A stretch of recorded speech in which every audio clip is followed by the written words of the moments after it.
At the beginning of this course, I explained that most of the lectures would be focused on plants that are permanent residents of our gardens and landscapes. This lecture is one of the exceptions. We will be focusing on contamination concerns in your vegetable gardens. If this topic worries you, you're not alone. The first time I gave a talk on this topic, the reception was subdued. People weren't eagerly discussing the great new garden science they'd learned. Instead, they were probably worried that their backyard veggie gardens might not be as healthful as they once thought. The last thing I want to do is cause people to needlessly worry. Instead, I hope that this lecture will help set your mind at ease by giving you the tools and information to analyze the risk of heavy metal contamination of your garden soils. We'll look at how some of the most common contaminants can end up in our garden soils and once again discuss the importance of having a baseline soil test performed.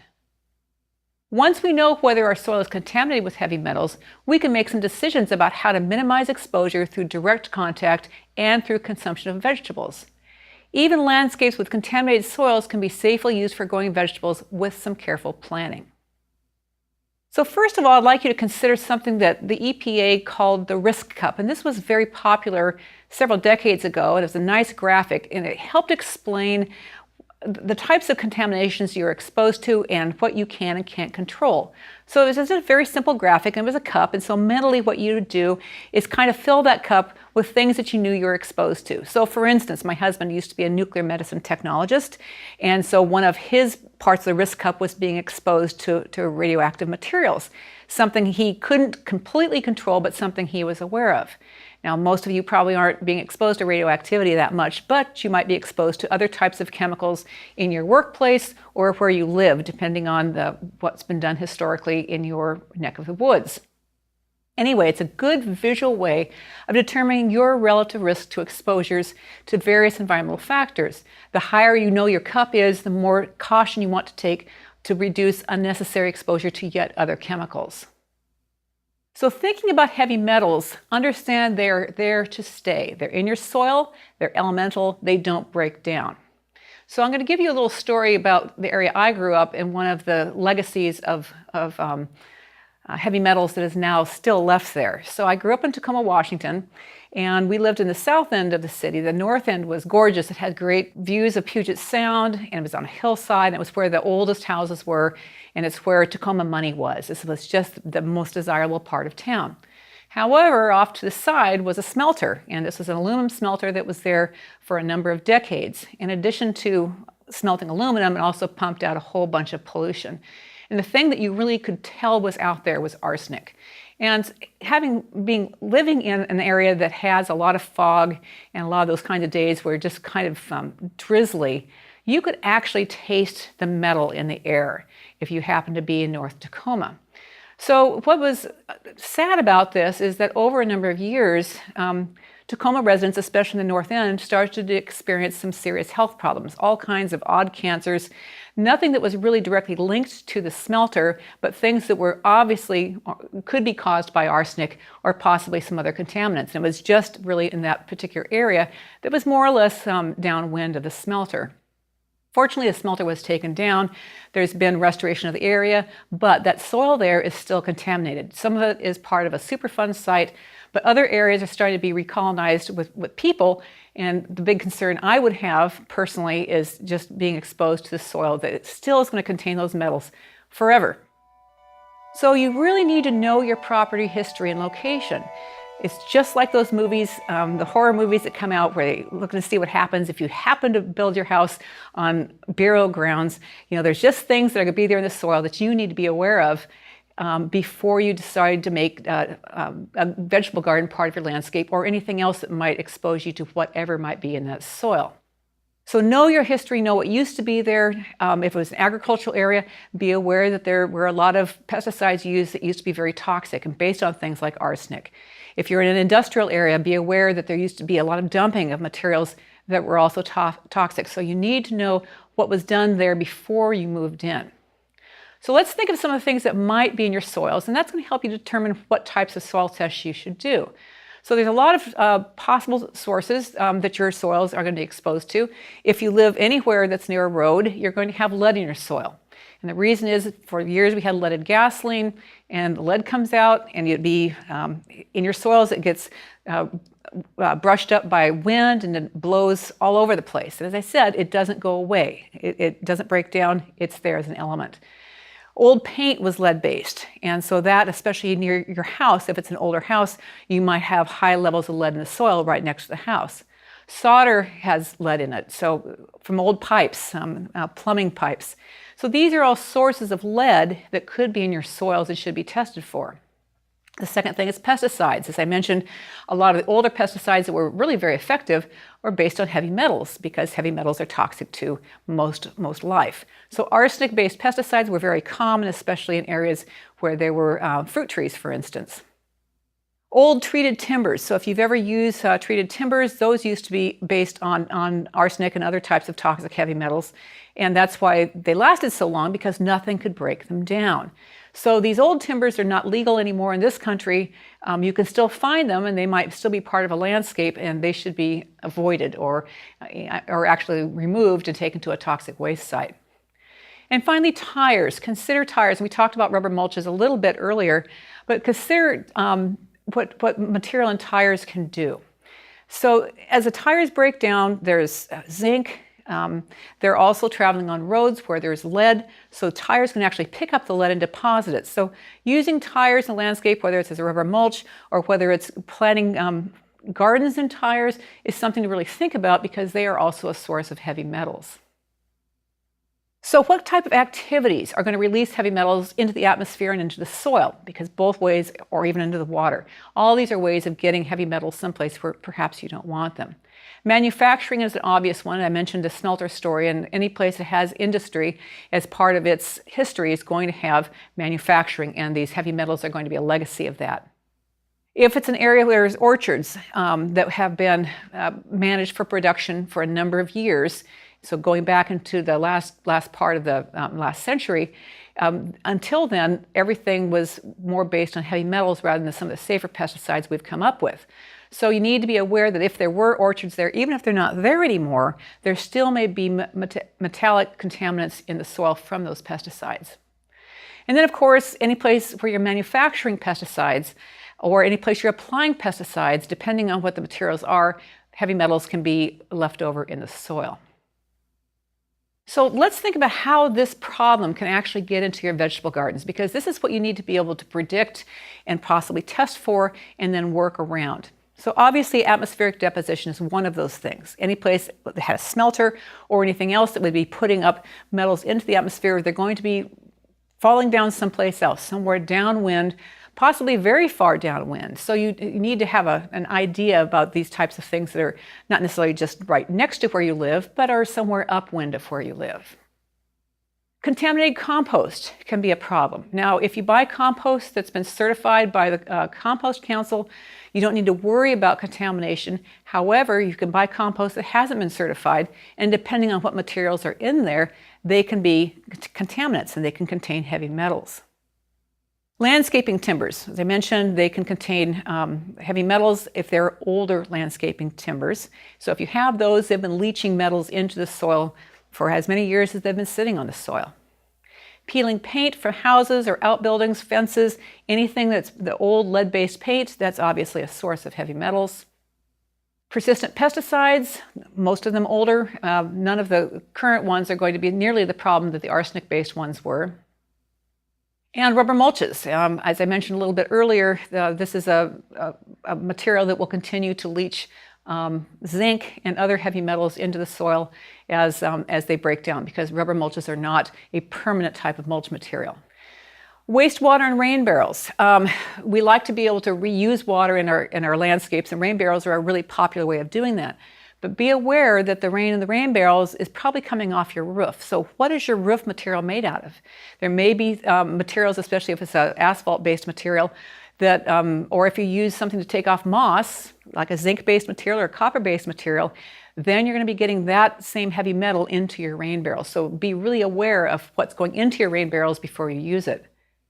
And something that's becoming more and more common, unfortunately, is flooding. And with climate change, we're having more severe floods, And all those things are going to bring contaminants either up from water sources or possibly from sites on land where heavy metals have been stored, old EPA Superfund sites, and flooding the entire area with these heavy metals. So you need to really be aware that this can be a problem if your flooding is something that happens where you live. You can kind of find out some of the potential problems by looking at some files online. EPA and local government files often have maps where you can see where Superfund sites are and other areas where heavy metal contamination occurs. And these are really useful. So you can find your own geographic area, you can have an overview, and you can figure out what's a problem in terms of what's in the soil and where it possibly came from. So this is going to go back to soil tests again. If you have a lot of organic matter in your soil test, be aware that it will bind heavy metals, and that can be good or it can be bad. We'll talk about it a little bit later. Be aware that if you have the potential of having heavy metal contamination, that you'll have to add those requests to your soil test. So typically when you have a soil test done, it will do plant nutrients, and it might do things like lead, but a lot of times you'll have to ask if you know that aluminum is a problem, for instance. Then you'll have to ask for a test for that, or for lead, or cadmium, or any of these other problems that would pose a human health hazard. So there are some general rules of thumb about heavy metal contamination in vegetable gardens. I did a fairly significant review of the literature, and there are hundreds of papers looking at heavy metal uptake by a number of different plants. And I'd love to be able to give you a list of plants to plant that won't take up heavy metals, and it's not possible. As you'll see as we go through this, there are just too many moving parts to this question, and heavy metal contamination is going to vary with all of these moving parts. But I think being aware of the parts and figuring out what works or what's relevant to your area is going to help you make some decisions. So first of all, let's think about where most of our dietary heavy metals come from. So we intake heavy metals all the time. Some of them are macronutrients. We have to have iron, for instance, and heavy metals include iron. But there's something that we're required as an essential nutrient. Many of these other heavy metals are not. So it turns out that vegetables and cereal are the primary sources of lead. So looking at your dietary levels of lead, most of it comes from these foods as opposed to some other place, such as fish or something like that. Cereals and root vegetables are the primary sources of cadmium toxicities. So again, this is thinking about your risk cup and thinking about things that might be filling it up. Heavy metal levels are higher in urban-grown vegetables than rural, and that's really not much of a surprise given the history that most urban areas have. Not only is there more car traffic and lead that will come with that car traffic, but if there's industry associated there, you're going to have those other contaminants there as well. So if you are living in an urban-suburban area, you are probably going to have a higher risk than somebody who lives out in a rural area. So after considering your dietary uptake of heavy metals, let's now consider uptake of airborne metals. And there's unfortunately no real predictable pattern here, especially in terms of how plants are going to take up airborne metals. It varies among species, it varies among tissues, and it varies with life stages. And you'll see this is similar when we talk about soil-borne heavy metals. So this is something that, depending on your wind patterns and whether you've got deposition of something like we did in Tacoma with the arsenic from the smelter, it may be a big issue with your outdoor vegetables, or it may not be. Then you need to look at how easily your soil is going to release metals. And this is kind of interesting because, again, some soils will bind tightly to metals, especially organic soils, and some soils won't. So going back a little bit with soils and what we already know about soils and binding abilities, we know that sand and silt do not bind nutrients or heavy metals for that matter because they're not charged. On the other hand, soils with more clay and soils with a lot of organic matter have binding sites and they will bind heavy metals. They may release them or they may not. It depends on the soils and it depends on the types of climate factors that you have. So this is what happened with the downfall from the Tacoma area when the smelter plumes would take their heavy metals and pretty much bring them a little bit inland and a little bit south. And so the soils far away from the smelter have quite a bit of this material that's part of them. And some of the soils are very organic because people are gardening there. And because we have a pretty acid soil condition, the arsenic is very available. It's easily released by the organic matter and can be taken up by plants. So this is something that, again, you need to know. Not only is there a source of the airborne metal, but are your soil conditions such that heavy metals would not only be bound, but then would be released to plants. Which brings us to metal mobility in soils. So again, it's one of these things, there's a lot of information, there's no easy rule of thumb, but I'm going to give you just the generalities that we do know. So we know that metals, because they're positively charged, are more mobile in acidic soils. That's a low pH soil. And the reason for that is, if you're not familiar with the chemistry, is that when you have acidic conditions, is the soils will exchange a heavy metal, which is positively charged, for hydrogen ions. And so that H plus attaches, and then whatever it is, magnesium, calcium, iron, lead, cadmium, whatever it is, can come off. And that's why acidic soils can release their metals more easily. Because sandy soils don't bind them, the metals are more mobile in them. And that could be good or it could be bad. So if there's a lot of heavy metals available, they're more easily taken up. But on the other hand, they can be washed through the system. So it kind of just depends on what your soil conditions are like, whether they're going to be around for pickup or if they're just going to end up someplace below a root zone. And then the clay soils, as I mentioned, because they will bind heavy metals, the metals are less mobile in terms of moving through because the clay soils are fine textured and the clay will bind onto them. It will hold tighter under alkaline conditions, and as the soils become more acidic, then they tend to release them.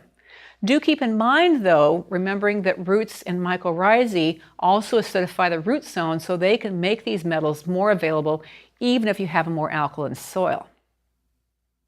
So now let's look at the relative safety of vegetables that might be grown in contaminated soils. Again, no simple rules of thumb, but there are just some guidelines that I think will help you understand what you can grow and consume safely based on what your conditions are like. So the uptake of all of these heavy metals is very species specific. And sometimes it doesn't even occur. Sometimes the plants are able to completely exclude heavy metals. But if uptake does occur, then this is the order in which you're going to have contamination problems. Obviously, the roots are right there, they're in the soil, they are going to be the most contaminated. So that would be the type of material that if you had contaminated soils, you might not want to grow beets and carrots and other things that the part that you're eating comes from below ground. Stems, on the other hand, are less likely to be contaminated. In fact, they may be the least likely to be contaminated. And the reason is they're just a conduit between the roots and the leaves. And so pretty much it's a big straw that sucks up water and nutrients and heavy metals and takes them to the leaves or the fruits or wherever the water is going.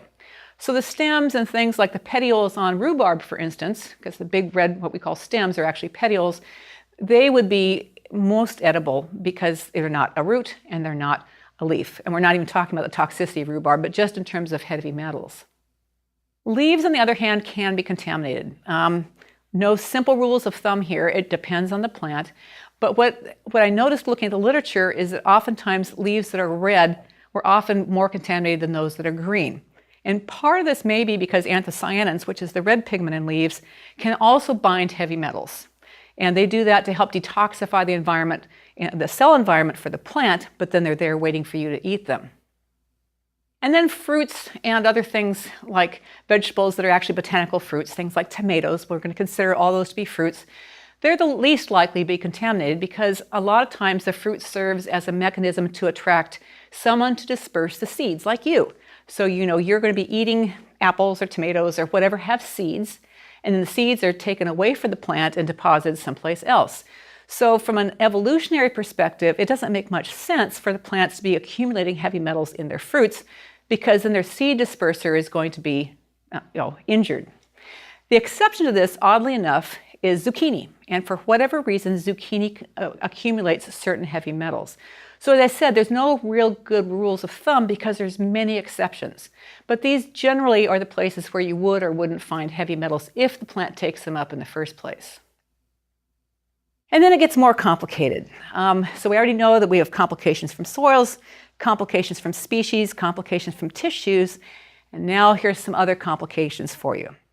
If you have a lot of earthworm activity, that's going to increase the heavy metal uptake of plants because they are making these elements available as they're churning through the earth and digesting part of it and releasing others as worm castings. If you use chelating fertilizers, a chelator is something that will attach to a heavy metal like iron chelate as a way of getting iron into the soil. It makes it more soluble. Well, those same chelators can also solubilize heavy metals that happen to be in your soil as well. If you use phosphate fertilizer, for some reason that increases the accumulation of heavy metals in terms of being bound and being in your soil as opposed to moving through. And then finally, compost and other types of organic matter, as I mentioned before, will bind heavy metals. In one sense, that can reduce the uptake unless it becomes more acid, and then the plant can take it away from the compost or the organic matter. So it's a little bit complicated. As you can see, it's actually a lot complicated. There are some other concerns as well. There's a number of uncertified organic products that you can find for organic gardening, and those may be composts or other products. If they're not certified, that means no one's tested them for any kind of contamination. And studies have found that uncertified organic products can have excessive lead and cadmium in them.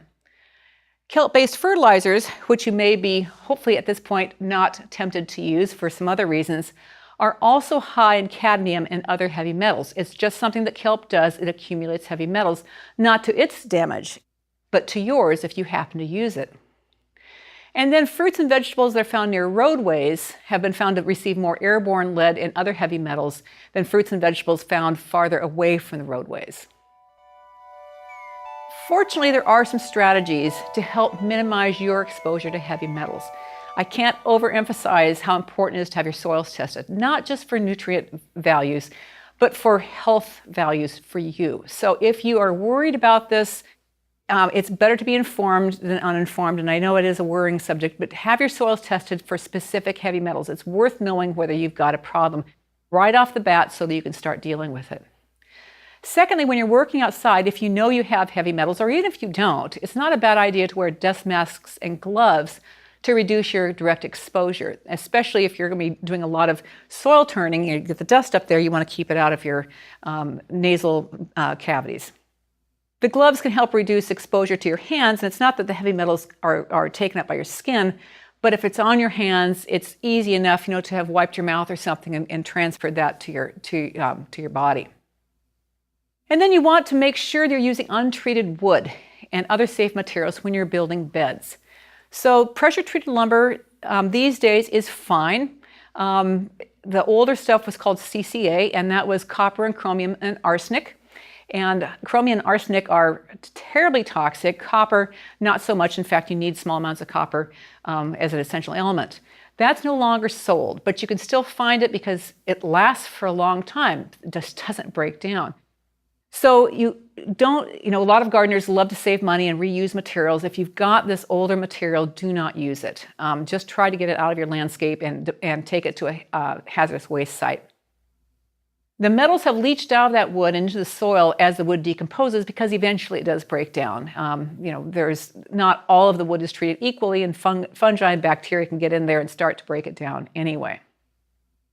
There are some other good choices to use. So you can use untreated wood, especially of those types of trees that are naturally resistant to rot. So a good example might be cedar boards.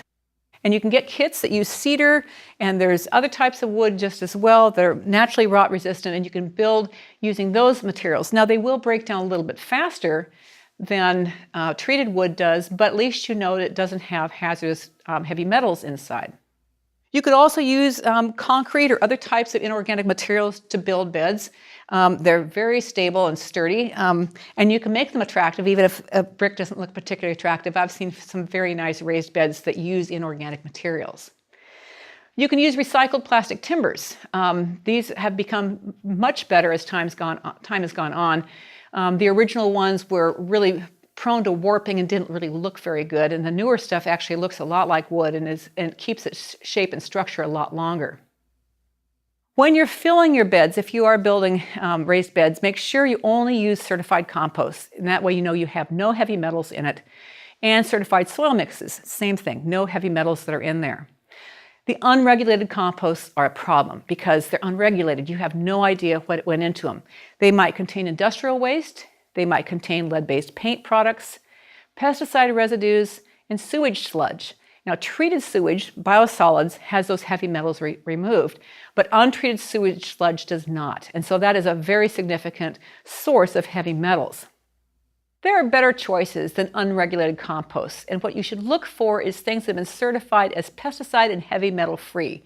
The U.S. Compost Council does this. They have a seal of approval, and you can find these on bags or other packaging materials that have compost. If that council seal is there, that means there are no pesticides and no heavy metals in that material.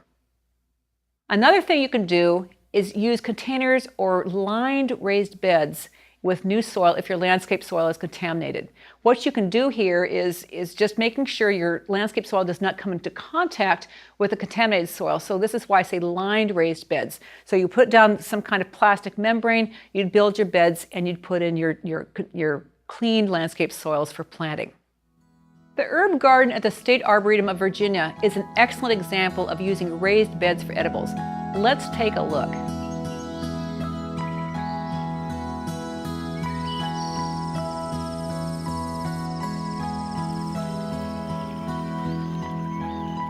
A lot of our herbs do come from a Mediterranean climate. They like to have dry, sunny, well-drained conditions. So how do you deal with that? Well, one example is using raised beds. And so this is a lovely example of a raised bed. It's a stone wall, and behind it we've got a loose, well-drained soil, not overly rich, just great for a lot of these Mediterranean plants. And the fun thing is you don't have to have a bunch of money to do this. You can build a raised bed with timbers, preferably untreated timbers, with concrete blocks, your choice, as long as there's space for water to drain out of them. Because if you do have a compacted clay soil underneath, you're going to get a perched water table unless you've got that space for water to drain out. And if you don't have enough time or space, or you don't like the looks of a higher bed, you can do a lower bed. As long as you've got somewhere around 6 to 8 inches, most of these herbaceous and woody perennials are going to do just fine in those conditions. Another thing you can do to minimize your exposure is to only use coarse organic or inorganic mulches. Try to avoid the rubber mulch products. As we already know, they're made out of old tires. We know they contain heavy metals, most particularly zinc and chromium and cadmium. As the mulch breaks down, these metals will be released into the soil. When you have chipped material, it's released even faster than entire tires. So don't use this material, especially if you're trying to raise vegetables for human consumption. Another thing to avoid is planting near roadways. If you have the opportunity to plant behind your house rather than in front of your house, which is near a roadway, do that. If you don't have any other place to plant, again, a raised bed is going to help reduce contamination from the underlying soil. If possible, use only tap water or rain barrel water if you know you don't have contaminants on your roof for watering vegetable gardens. So do know that rain barrel water can be contaminated. Make sure you haven't used a moss removal product or that there is any materials in asphalt that will be leaching out of that into your barrel. It's tempting to think of our home gardens as these sanctuaries where we have absolute control over what chemicals are present. But it's a dangerous delusion. Industrialization has led to the invisible problem of heavy metal contamination in many of our landscapes. But knowing what our soils contain allows us to take control of the problem and reduce the risk of exposure. The last thing I want to do is scare you away from growing your own food. Home gardening is one of the most gratifying types of urban horticulture we can engage in. But I want to encourage you to remember some important lessons from this lecture when planting edibles. First, you should identify exactly which metals are present in the soil and, if possible, discover and control the contamination source. Second, you can make some informed choices about whether you can still use your garden soil for growing vegetables based on the metals of interest and your plant choices. Finally, you can construct some creative alternatives if you decide the risk of using the native soil is too great. In any case, you can still have your vegetables and eat them too.